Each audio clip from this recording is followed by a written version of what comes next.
reclaiming your sexuality is not like, it's not, I'm going to use my sexuality to get something that I want. It's there's a transactional, Mhm. lower level, not evolved energy in that. And I think for, for a lot of women and men, that's the way they experience sexuality. There's this transactional energy that's Yeah. happening. Like, I do this for you, so, you buy me this purse, or like, and it might not even be conscious, but it's just like, there's a lot of distorted energy around sexuality. But how can we fully reclaim it for ourselves and realize how freaking powerful we are as women? Like, we are so powerful. To think that we can literally create a life inside of our body and birth it into the world out of a beautiful moment of God alchemy. Like, that is so powerful. Our ability to sense and feel people, our ability to listen, and the other one that I said earlier, like the ability to love anyways. This may have been so painful to me, and I love you anyways. I think that's a superpower of the feminine. So those really feel like the big key codes of what I really received in this process, and really just learning that the sexiest thing is for you to be in your truth. The sexiest thing is for you to be in your truth. And sometimes the truth is messy. And sometimes the truth isn't just like, I'm here and I'm centered and I know how to communicate perfectly back to, the whatever you're saying to trigger me. Like, it's like, no, like what is your raw, wild nature? What is unbridled within you? Like, if you can access that within yourself, do you know how much rapture you experience in sex, in dance, when it's like, I don't care what anyone thinks about what I'm doing right now, and I think that's another one of the codes within this is like, I choose to be fully in my power, fully in my truth, fully in my radiance. I choose when I want to share that with you and when I don't. And I don't need the validation that you feel like I should be any kind of certain way to dictate how I be and how I show up.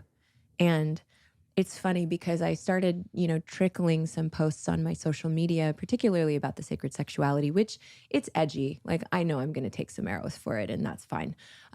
It's art and it's beautiful. And I know it's exactly what I'm meant to be doing. But one of the things, my post kept getting taken down, and I'm body painted, and I'm not naked. I have everything like covered. And there's an entire, what's that Instagram Black Tape Project? They have an entire Instagram that's exactly the same thing. If we're trying to understand that, it's like... yeah. It's all good. But what I realized is it was happening because people kept reporting it. Oh, wow. And what I realized is like, it's not the picture, it's the message. Yes.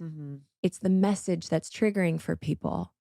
And it got taken down, and then I got it put, report, like, went back with Instagram. They put it back up. They took it down again. So I was like, fine, I'll post it again. And I posted it with a new message that was like, you're not going to silence me. I'm going to say what I have to say, essentially. And like, I stand for no construct that is going to keep me silent from speaking my truth. Like, I refuse to do that about something that I feel so passionate about that is not threatening to anything. Take it down again. And I was like, okay. It's actually funny because typically when I get negative feedback, shouldn't say typically, but I'm not beyond somebody saying a really mean comment and it not impacting me in some way. Sometimes, most of the time I don't, but sometimes it's just like, oh, there's like hundreds of really nice comments, but yours ruined my day. Yours ruined my hour until I move through it.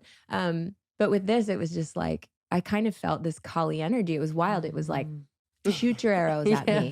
Shoot them. I'll eat them and I'll spit them back out at you as love. Like, it was like this wild ferocity. And that's Kali's nature, who is, my gateway into my own, activation into my inner goddess. So, she is a theme throughout the entire album. And, So I decided to post it one more time, and I was like, okay, I'm going to be smart because I'm going to post a photo that you can't take down for nudity because it's only of my face. And I'm going to say everything that I need to say. And it's in this way that it's like, I am not threatened by the resistance that's happening here. And I invite you to understand that me being fully in my power may be triggering to you, and that is yours and it's not mine.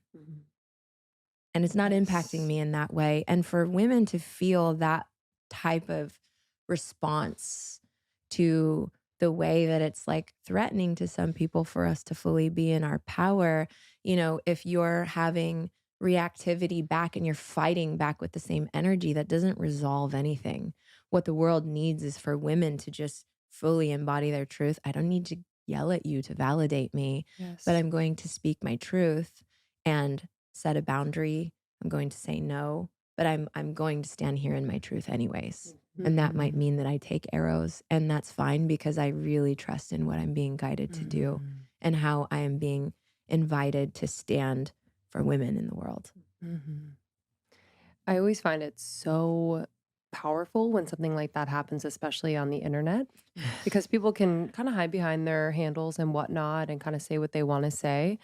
But when there is an activation like that, and we've seen it, you know, throughout the last few years and experienced it, you know, it's exciting in a way because I'm like, oh, wow. Okay. Like you're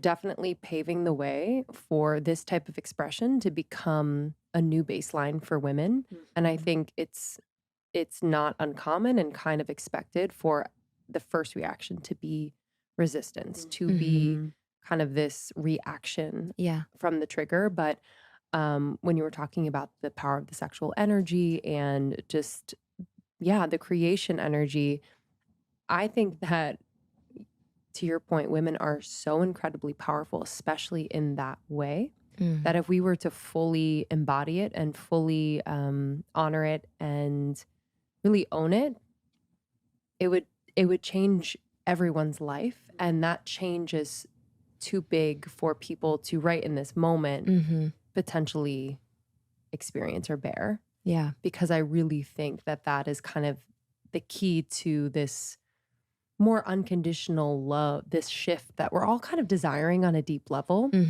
but aren't sure how to manifest it. Yeah. You know? Yeah. And it's like, where exactly do you even start? Yes. You know, because you feel all these things and there's this tension and the feedback from the world, and you're just kind of like, where do I start? You start in your own personal practice. Yes.